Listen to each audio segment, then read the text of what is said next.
கிழக்கு மாகாண முன்னாள் முதலமைச்சர் பிள்ளையான் சொல்லப்படுற சிவனேசதுரை சந்திரகாந்தனுக்கு எதிராக 2 பேர் ரகசியமான ஒரு சாட்சியம் வாக்குமூலத்தை நீதவான் நீதிமன்றத்தில் நீதிபதிகிட்ட கொடுத்திருக்கிறாங்க. அப்படி பிள்ளையானுக்கு எதிராக கொடுக்கப்பட்டிருக்கிற 2 ரகசியமான வாக்குமூலங்களும் நீதவான் நீதிமன்றத்திலிருந்து உச்ச நீதிமன்றத்துக்கு ஒரு கவரில் போடப்பட்டு பாதுகாப்பாக ஒப்படைக்கப்படணும்னு சொல்லி உச்ச நீதிமன்றம் இன்றைக்கு ஒரு முக்கியமான உத்தரவை பிறப்பிச்சிருக்கு. பிள்ளையான் பயங்கரவாத தடைச்சட்டத்தின் கீழே தொடர்ச்சியாக விசாரணைக்கு உட்படுத்தப்பட்டு வந்து கொண்டிருக்கிறார். அவருடைய தடுப்பு காவல் தொடர்ச்சியாக நீடிக்கப்பட்டு வருது. கிட்டத்தட்ட ஒரு வருஷத்துக்கு மேலதிகமாக அவர் தடுத்து வைக்கப்பட்டிருக்கிறார்.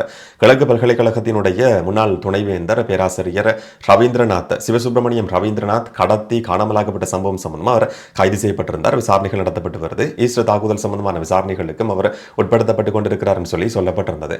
ஆனால் அவருடைய கைது பயங்கரவாத தடை சட்டத்துக்கு அமைய பிள்ளையான் கைது செய்யப்பட்டிருக்கிறது, தடுத்து வைக்கப்பட்டிருக்கிறது சட்டவிரோதமானது, அடிப்படை உரிமையை மீறுற செயற்பாடு என்று சொல்லி அவர் சார்பாக ஒரு மனு பதிவு செய்யப்பட்டிருந்தது. அந்த மனு இன்னைக்கு உச்சநீதிமன்றத்தில் 3 நீதியரசர்கள் முன்னிலையில் விசாரணைக்கு எடுத்துக் கொள்ளப்பட்டிருந்தது. அதுக்கான உத்தரவு பிறப்பிக்கப்பட்டது பின் போடப்பட்டிருக்கு. இன்னைக்கு பிள்ளையான் சார்பா முன்னிலையான ஜனாதிபதி சட்டத்தரணி மனோகர் டி சில்வா சில முக்கியமான வாதங்களை முன் வச்சிருந்தார்.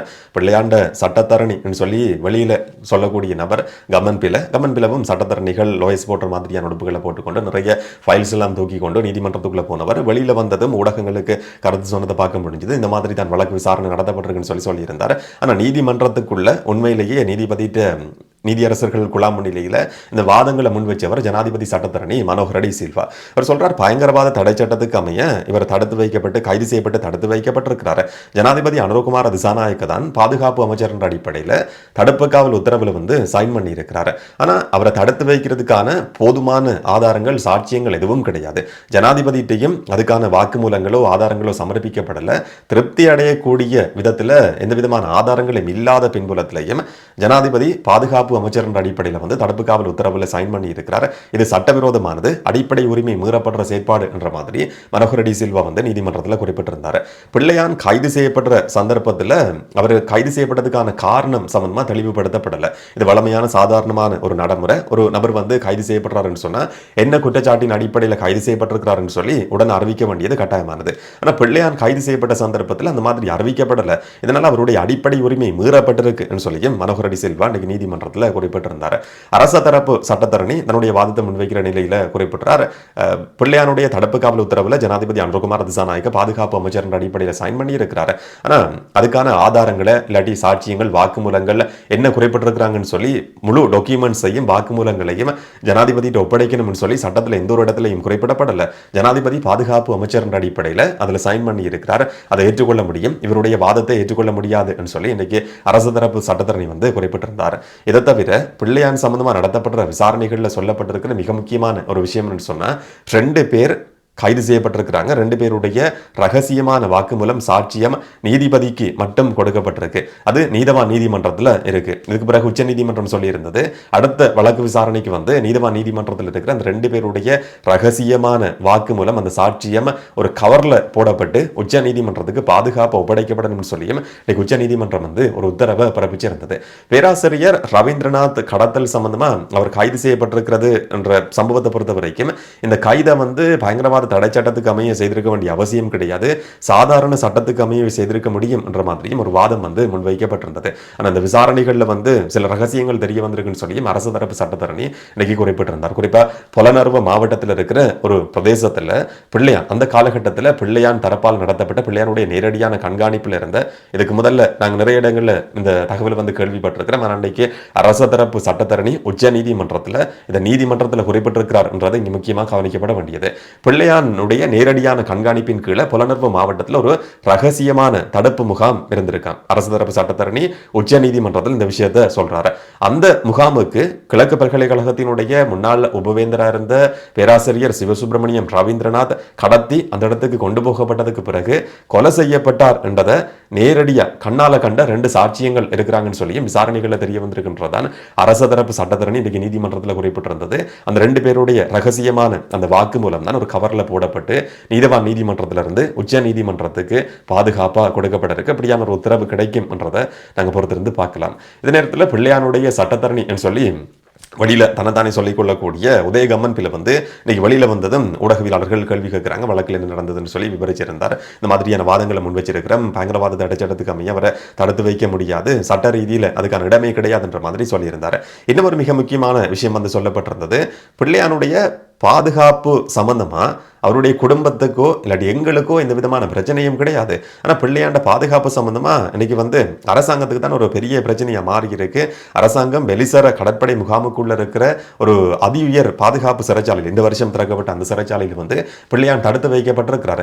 எங்களுக்கு பிரச்சனை இல்லாத சந்தர்ப்பத்தில் வந்து பின்புலத்தில் எதுக்காக அரசாங்கத்துக்கு இந்த மாதிரியான ஒரு வேலை அவருடைய பாதுகாப்பு சம்பந்தமா அரசாங்கம் ஏன் முக்கியத்துவம் கொடுக்குதுன்ற மாதிரியும் கம்மன் பிள்ளை வந்து ஒரு கேள்வியை கேட்டிருந்ததை பார்க்க முடிஞ்சது. கம்மன் பிளவுக்கு பிரச்சனை இல்லாமல் இருக்க முடியும். ஆனால் இந்த நாட்களில் இலங்கையில் நடக்கிற சம்பவங்களை பொறுத்த வரைக்கும் ஒரு முக்கியமான வழக்கு சம்பந்தமாக விசாரிக்கப்படுற நபருடைய பாதுகாப்புன்றது மிக முக்கியமானது. அது எந்த குற்றச்சாட்டு எந்த நபராக இருந்தாலும் பாதுகாக்கப்பட வேண்டியது கட்டாயமானது. நீதிமன்றத்தினுடைய தீர்ப்பு விசாரணை ஒரு பக்கம் இருந்தாலும் பாதுகாப்பு கொடுக்க வேண்டியது சட்டத்திலேயும் சொல்லப்பட்டிருக்கு. அதே மாதிரி இந்த நாட்களில் நடக்கிற சம்பவங்களை பார்க்கறதுல பிள்ளையார் மாதிரியான ஒருத்தருக்கான பாதுகாப்பு உறுதிப்படுத்த வேண்டியது கட்டாயமானது. இன்றைக்கு பிள்ளையானுடைய இந்த வழக்கு முடிஞ்சதுக்கு பிறகு உதயகம்மன் பிள்ளை குறிப்பிட்ட இன்னும் ஒரு முக்கியமான விஷயம் இருக்கு. இதை சொன்னவர் கம்மன் பிள்ளை, அவருடைய பின்னணி என்ன, அவருடைய நோக்கம் என்ன என்றதெல்லாம் ஒரு பக்கம் இருக்கட்டும். ஆனால் அவர் சொல்லியிருக்கிற அந்த கருத்து வந்து முக்கியமாக கவனிக்கப்பட வேண்டியது. ஈஸ்டர் குண்டு தாக்குதல் சம்பந்தமா பிள்ளையானுடைய வழக்கு விசாரணையில எதுவுமே சொல்லப்படலை, ஒரு வார்த்தை கூட இதுவரைக்கும் சொல்லப்படலைன்னு சொல்லி உதயகம்மன் பிள்ளை வந்து குறிப்பிட்டிருக்கிறார். வெளியில அமைச்சர்கள், அரசியல்வாதிகள், ஜனாதிபதி அன்புகுமார் திசாநாயக்க வரைக்கும் ஈஸ்டர் குண்டு தாக்குதல் சம்பந்தமான விசாரணையில பிள்ளையான் சம்பந்தமா நிறைய விஷயங்கள் தெரிய வந்திருக்குன்னு சொல்லி இதுக்கு முதல்ல நாங்கள் கேள்விப்பட்டிருக்கிறோம். அரசியல்வாதிகள் நிறைய பேர் அதை பற்றி கதைச்சிருக்கிறாங்க. ஆனால் பிள்ளையான் சம்பந்தமா நடத்தப்பட்ட நீதிமன்ற வழக்கு விசாரணையில எந்த ஒரு இடத்துலையும் ஈஸ்டர் குண்டு தாக்குதல் சம்பந்தமான ஒரு வார்த்தை கூட பயன்படுத்தப்படலைன்னு சொல்லியும் இன்னைக்கு உதயகம்மன் பிள்ளை வந்து குறிப்பிட்டிருந்ததையும் பார்க்க முடிஞ்சது. மிக முக்கியமான ஒரு விஷயம். வெளியில வேற காரணங்கள் வேற விஷயங்கள் சொல்லப்பட்டாலும் நீதிமன்ற வழக்கு விசாரணையில் பிள்ளையானுடைய வழக்கு விசாரணையில வந்து ஈஸ்டர் தாக்குதல் சம்பந்தமா எதுவும் குறிப்பிடப்படலை என்றது இங்க முக்கியமா கவனிக்கப்பட வேண்டியது. என்ன நடக்க போகுதுன்றதை பொறுத்திருந்து பார்க்கலாம். இந்த நேரம் மேன்முறையீட்டு நீதிமன்றத்தில் யோஷித ராஜபக்ச சம்பந்தமான ஒரு வழக்கு இன்றைக்கு விசாரணைக்கு எடுத்துக் கொள்ளப்பட்டு மேன்முறையீட்டு நீதிமன்றம் ஒரு முக்கியமான உத்தரவை பிறப்பிச்சிருக்கு. ஒரு நீதிபதி சம்பந்தப்பட்டிருக்கிற உத்தரவு. யோஷித ராஜபக்ச மணி லாண்டரிங் இல்லாட்டி நிதி தூய்தாக்கல், கருப்பு பணத்தை வெள்ளையாக்குற செயற்பாட்டில் ஈடுபட்டார்னு சொல்லி குற்றம் சாட்டப்பட்டு கனகாலமாக ஒரு விசாரணை வந்து நடத்தப்பட்டு வருது. அந்த காலகட்டத்தில் இந்த விசாரணை ஆரம்பிக்கப்பட்ட அந்த குறிப்பிட்ட காலகட்டத்தில் நுகேகுட நீதிமன்றத்தினுடைய நீதவானாக இருந்தவர் சஹான் மாப்பா பண்டார அந்த காலகட்டத்தில் அவர் ஒரு உத்தரவை யோஷித் ராஜபக்சவினுடைய வழக்கு சம்பந்தமா பிறப்பிச்சிருக்கிறாரு. அந்த காலகட்டத்தில் பிறப்பிக்கப்பட்ட அந்த உத்தரவு சம்பந்தமா விசாரிக்கிறதுக்குன்னு சொல்லி நீதிமன்றத்தில் சஹான் மாப்பா பண்டார நீதிபதி முன்னிலையாகணும்னு சொல்லி மேல் நீதிமன்றம் இதுக்கு முதல்ல ஒரு உத்தரவை பிறப்பிச்சிருந்தது. அதுக்கு எதிராக மேன்முறையீட்டு நீதிமன்றத்தில் பதிவு செய்யப்பட்டிருந்தது. சஹான் மாப்பா பண்டார சார்பாக இன்னைக்கு 3 சட்டத்தரணிகள் மேன்முறையீட்டு நீதிமன்றத்தில் முன்னிலையாகி இருக்கிறாங்க. அவங்களுடைய வாதம் என்னன்னு சொன்னா, சஹான் மாப்பா பண்டார ஒரு நீதிபதியா இருந்தவர், நீதிபதியா தன்னுடைய கடமையை செய்யற நேரத்தில் பிறப்பிச்ச ஒரு உத்தரவு செயற்பட்ட விதம் சம்பந்தமா சட்ட ரீதியில் கேள்விக்குட்படுத்த முடியாது, விதிவிலக்கு இருக்கு, சிறப்புரிமை இருக்கின்ற அடிப்படையில் வந்து ஒரு நீதிபதியினுடைய உத்தரவை எப்படி கேள்விக்குட்படுத்த முடியும்? இது விசாரிக்கப்படுமா இருந்தா ஒரு நீதிமன்றத்துக்கு கூப்பிடப்பட்டு வாக்குமூலம் சாட்சியம் பதிவு செய்யப்பட்டு அவற்றை கேள்வி கேட்கப்படுமா இருந்தா ஒரு உத்தரவு சம்பந்தமா கேள்வி கேட்கப்படுமா இருந்தா சட்டவாட்சி கேள்விக்குட்படுத்தப்படும், சுயாதீன தன்மை நீதிமன்றத்தினுடைய சுயாதீன தன்மை கேள்விக்குட்படுத்தப்படும் என்ற மாதிரியான ஒரு சில வாதங்கள் இன்னைக்கு சஹான் மாப்பா பண்டார நீதிபதி சார்பான சட்டத்தரணிகளால் முன்வைக்கப்பட்டிருந்தது. நுகேகூட நீதிமன்றத்தினுடைய நீதிபதியா இருந்தவர். அதுக்கு பிறகு அவிசாவள மேல் நீதிமன்றத்தினுடைய நீதிபதி என்ற பதவி உயர்வு சஹான் மாப்பா பண்டாரவுக்கு கிடைச்சிருந்தது. இப்ப வந்து அந்த பதவி வகிச்சு கொண்டிருக்கிறார். இதனால அவர் விசாரணைக்கு கூப்பிடப்படக்கூடாது சொல்லி அவர் சார்ப முன்னிலையான சட்டத்தரணிகள் வந்து இன்னைக்கு மேன்முறையீட்டு நீதிமன்றத்தில் சில வாதங்களை முன் வச்சதுக்கு பிறகு மேன்முறையீட்டு நீதிமன்றம் அதை ஏற்றுக்கொண்டிருக்கு. அவர் வழக்கு விசாரணைக்கு மேல் நீதிமன்றத்தில் முன்னிலையாக தேவையில்லைன்னு சொல்லி ஒரு உத்தரவு பிறப்பிக்கப்பட்டிருக்கு. இதுக்கு முதல்ல மேல் நீதிமன்றத்தால் பிறப்பிக்கப்பட்டிருந்த அந்த உத்தரவு ரத்து செய்யப்பட்டு ஒரு இடைக்கால தடை உத்தரவு பிறப்பிக்கப்பட்டிருக்கு. ஏற்கனவே பிறப்பிக்கப்பட்டிருக்கிற உத்தரவுக்கு அமைய அடுத்த கட்ட செயற்பாடுகள் எதுவும் நடத்தப்படக்கூடாது என்றதான் இன்றைக்கு மேன்முறையீட்டு நீதிமன்றம் கொடுத்திருக்கிற மிக முக்கியமான ஒரு உத்தரவு. ஆனால் யோஷித் ராஜபக்சவினுடைய மணி லாண்டரிங் கேஸ் வந்து தொடர்ச்சியா இன்னும் ஒரு பக்கம் நடந்து கொண்டிருக்கு. நடக்கும்ன்றதை நாங்கள் பொறுத்திருந்து பார்க்கலாம். கோட்டாபய ராஜபக்ச மேல சுமத்தப்பட்டிருக்கிற லலித் குகன் கடத்தி காணாமலாக்கப்பட்ட சம்பவம் சம்பந்தமான விசாரணையும் இன்றைக்கு யாழ்ப்பாணம் நீதவான் நீதிமன்றத்தில் விசாரணைக்கு எடுத்துக் கொள்ளப்பட்டிருந்தது.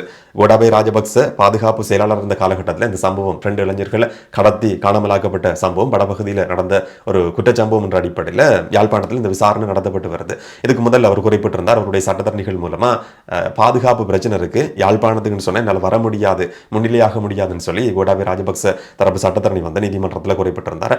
ஆன்லைன் மூலமா இந்த வழக்கு விசாரணையில் முன்னிலையாகிறதுக்கு கோட்டாபய ராஜபக்சவுக்கு யாழ்ப்பாணம் நீதவான் நீதிமன்றம் இன்னைக்கு அனுமதி கொடுத்திருக்கு. அதை பற்றின விசாரணையும் தொடர்ச்சியாக நடந்து வருது. இந்த கபில சந்திரசேனவினுடைய வழக்கு விசாரணையிலையும் 2 சட்டத்தரணிகள்கிட்ட வாக்குமூலம் பதிவு செய்யப்பட இருக்கு. 19வது 20வது சந்தேக நபர்கள் சாட்சியாளர்களாக பெயரிடப்பட்டிருக்கிற அவருடைய சட்டத்தரணியாக இருந்த ஜனாதிபதி சட்டத்தரணி ரியன்சி அரசகுலரத்ன, அவருடைய ஜூனியர் லோயர் உதார முகாந்திரம், இந்த 2 பேர்ட்டையும் சாட்சி விசாரணை நடத்துறதுக்கு நீதிமன்றம் ஒரு உத்தரவு பிறப்பிச்சிருக்கு. இதுக்கு முதல்ல அந்த 2 பேரும் சொல்லியிருந்தாங்க, இந்த மாதிரி முன்னிலையாக வேண்டிய அவசியம் கிடையாது, உத்தரவு பிறப்பிக்கப்பட்டால் மட்டும் எங்களால் முன்னிலையாக முடியும்னு சொல்லி இன்னைக்கு அந்த மாதிரியான ஒரு உத்தரவை கொழும்பு நீதவான் பசன் அமரசேன பிறப்பிச்சிருக்கிறார். அவர் குறிப்பிட்டிருக்கிற இன்னொரு முக்கியமான விஷயம் என்னன்னு சொன்னா, 2 தரப்புக்கும் இடையில கபில சந்திரசேனவுக்கும் சட்டத்தரணிகளுக்கும் இடையில நிறைய விஷயங்கள் பேசப்பட்டிருக்க முடியும். தொழில்சார் விஷயம் என்ற அடிப்படையில் அதை பற்றி கேள்வி கேட்க முடியாது, அதை பற்றி சொல்ல வேண்டிய அவசியமும் கிடையாது. ஆனால் மரண விசாரணைக்கு இந்த 2 பேரும் முன்னிலையாக வேண்டி இருக்கும்னு சொல்லியும் இன்னைக்கு நீதவான் பசன் அமரசேன ஒரு உத்தரவை பிறப்பிச்சிருக்கிறார். இதனிடம் இன்னைக்கு முன்னாள் அமைச்சர் ஜோன்ஸ்டன் பெர்னாண்டோட்டையும் ஒரு விசாரணை நடத்தப்பட்டிருக்கு. சட்டவிரோத சொத்து பிரிவு இந்த விசாரணையை நடத்தியிருக்கு. ஒரு வாகனம் சம்பந்தமா, ஒரு வாகனம் வாடகைக்கு கொடுக்கப்பட்டது சம்பந்தமா, அந்த பணம் எங்கிருந்து வந்தது, அந்த கொடுக்கல் வாங்கல் எப்படி நடந்தது, பண பரிமாற்றம் எப்படி நடந்திருக்கு என்றதை பற்றி சட்டவிரோத சொத்து பிரிவுக்கு முன்னிலையாக சொல்லி ஜோன்ஸ்டன் பெர்னாண்டோவுக்கு போன மாதம் அழைப்பு விடுக்கப்பட்டிருந்தது. அவர் சொல்லியிருந்தார், என்னால் இப்போதைக்கு வர முடியாது, எனக்கு கால அவகாசம் தேவைப்படுது என்ற மாதிரி அவர் நீதிமன்றத்தில் ஒரு கோரிக்கை, அந்த விசாரணை பிரிவிட்ட ஒரு கோரிக்கையை முன் வச்சிருந்தார். அதை ஏற்றுக்கொள்ளப்பட்டிருந்தது. அதுக்கு பிறகு இன்றைக்கு கூப்பிடப்பட்டு விசாரிக்கப்பட்டிருக்கிறார். எப்படியான விசாரணை நடத்தப்பட்டது, நீங்கள் என்ன குறைப்பட்டிருக்கிறீங்கன்னு சொல்லி இன்றைக்கு ஊடகவியலாளர்கள் வெளியில் வந்த சந்தர்ப்பத்தில் ஜோன்ஸ்டன் பெர்னாண்டோ சில கேள்விகளை கேட்டிருந்தாங்க. அறகலைய சொல்லப்பட்ட போராட்ட காலகட்டத்துக்கு பிறகு போலீஸுக்கு வாகனங்கள் இல்லாமல் இருந்தது. இதனால எங்களுடைய சொந்த பணத்தை பயன்படுத்தி கொண்டு ஜோன்ஸ்டன் பெர்னாண்டோ எங்களுடைய சொந்த பணத்தை பயன்படுத்தி கொண்டு நாங்கள் போலீஸுக்கு வாடகை வாகனங்களை பெற்றுக் கொடுத்திருந்தோம், அதை பற்றி விசாரிக்கிறதுக்காகத்தான் இன்றைக்கு நாங்கள் கூப்பிடப்பட்டிருக்கிறன்ற மாதிரி சொல்லியிருந்தார். ஆனால் சம்பத் மன்னம்பேரி சொல்லப்பட்ட ஒரு நபர் பயன்படுத்தின வாகனம் சம்பந்தமாக இவர்கிட்ட விசாரிக்கப்பட்டிருக்கு. சம்பத் மன்னம்பேரி யாருன்றது உங்களுக்கு நினைவிருக்கும். அவருடைய சகோதரர் பிஎல் மன்னம்பேரி, சம்பத் மன்னம்பேரி ராஜபக்சகளோட நெருக்கமான தொடர்பில் இருந்த நபர்கள், கெஹல்பத்ர பத்மவினுடைய ஐஸ் ஃபேக்டரியை நடத்துறதுக்கு உதவி செய்த நபர்கள் சொல்லி சில மாதங்களுக்கு முதல்ல கைது செய்யப்பட்டு அதை பற்றி விசாரணை நடத்தப்பட்டு வருது. அந்த சம்பத் மன்னம்பேரி ஒரு வாகனத்தை, ஒரு காரை பயன்படுத்தி இருக்கிறார். அந்த கார் சம்பந்தமான அதுக்கான பண கொடுக்கல் வாங்கல் சம்பந்தமான விசாரணைக்கு ஜோன்ஸ்டன் பெர்னாண்டோ இன்றைக்கு சட்டவிரோத சொத்து பிரிவில் முன்னிலையாகி இருந்தார். இதுக்கு பிறகு விசாரணைக்கு கூப்பிட்டாலும் நாங்கள் வர்றதுக்கு தயார் என்ற மாதிரி அவர் சொல்லியிருந்ததையும் பார்க்க முடியுது. ஆனால் வெளிநாட்டு வாகனங்கள் சொன்னா ஜோன்ஸ்டன் பெர்னாண்டோ தான் என்ற மாதிரியான சில கதைகளும் இருக்கு. அதை இன்னும் ஒரு நாளில் நாங்கள் கதைக்கலாம். இந்த விசாரணைகள் சம்பந்தமா நீங்க என்ன நினைக்கிறீங்கன்றத கமெண்ட்ல சொல்லுங்க. இன்னும் ஒரு வீடியோல இன்னும் ஒரு தகவலோட சந்திக்கலாம். வணக்கம்.